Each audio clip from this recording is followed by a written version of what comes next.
I'm Paull Bolls.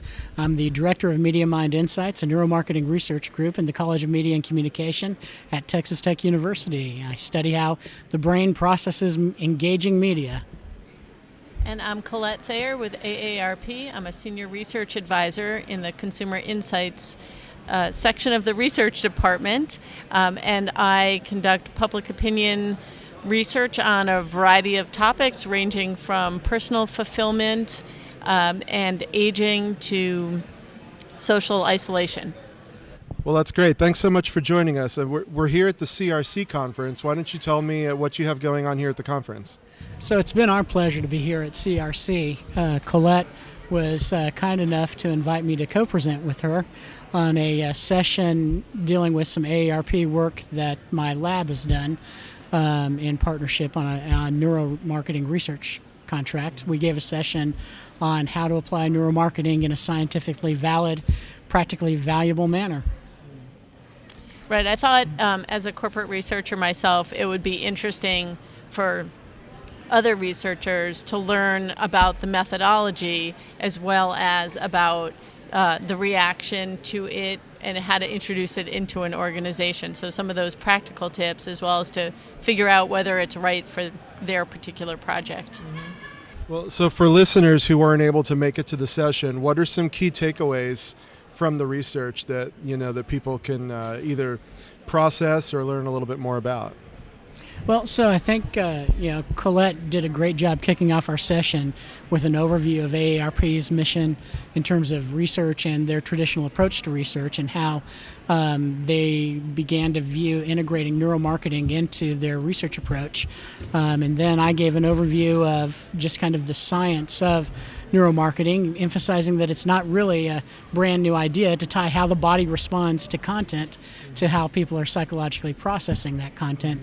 And we wrapped it up with some interesting projects that we've been doing with AARP. Yes, there's two projects that are just wrapping up now. One is a study for our publications department looking at AARP, the magazine, and trying to understand ways to optimize the layout and design to increase reader engagement. And then another is for our membership department looking at some direct mail pieces, both the envelope that it comes in as well as the letter. Well, and it's been a great opportunity to really study how variation in the design of, in this case, print content really impacts engagement as revealed through these neuro measures in combination with more conscious measures. I think that's one of the key takeaways from our session here at CRC has been that we feel that researchers really need to adopt a holistic scientific approach to these methodologies and come at research questions with multiple methods. And AARP has done that in this project, these projects with combining kind of the neuro and psychophysiological indicators that I use in my lab with qualitative in-depth interviewing, for instance, and self-report measures of how people are consciously responding to content and evaluating it. Another takeaway, Paul, I'm going to put you on the spot. I Sure. think it would be really interesting, sort of those three big insights that not only have come out of the research we've worked on together, but are confirm your previous studies that you've worked on as well.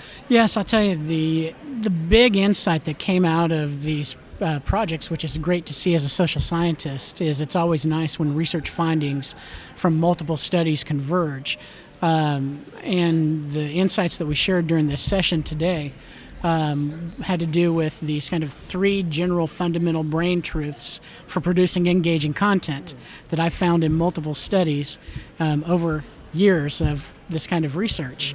Brain truth number one being the brain is a motivated processor. That means in milliseconds the human brain is deciding immediately the motivational relevance in terms of approach and avoid of any kind of content, and then making conscious decisions on how to either continually engage in that content or check out and get away. And that's where I think you run into these challenges with short attention spans, is I think a short attention span is nothing more than a brain going, this is no longer motivationally relevant to me. Brain rule number two being that the brain is a limited capacity processor, which obviously means it's not going to process everything. And so what that means for creating engaging content is you've got to be aware of, as I've told clients who are involved in designing content, particularly for online, you got to stay away from, excuse the crassness, but puke on a page, where you just throw stuff on the page and hope something sticks. And then brain truth number 3, the brain is a contextual processor, which means that how our human brain makes sense of any piece of content is always going to be shaped and driven fundamentally by previous experience, culture, values, previous experiences with the brand. And so you really need to, in this holistic approach, understand how the human brain functions and is structured to process information and how you make decisions about designing and delivering content. But you also have to think about these things in terms of doing research to evaluate and optimize content as well.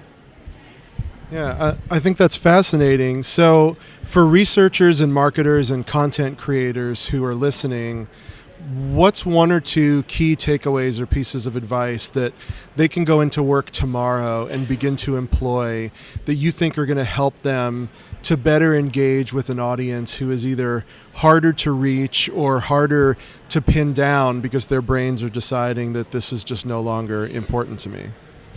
Well, I think rule number 1 is you got to remember the 6-second rule. You've got 6 seconds to evoke an orienting response. The orienting response is the brain's what is it response.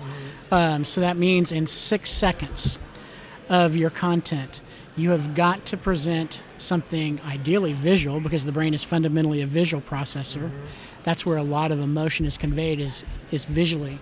You've got 6 seconds to present something novel or highly meaningful that is going to evoke what's called an orienting response, which automatically, at an unconscious level, increases attention to the message.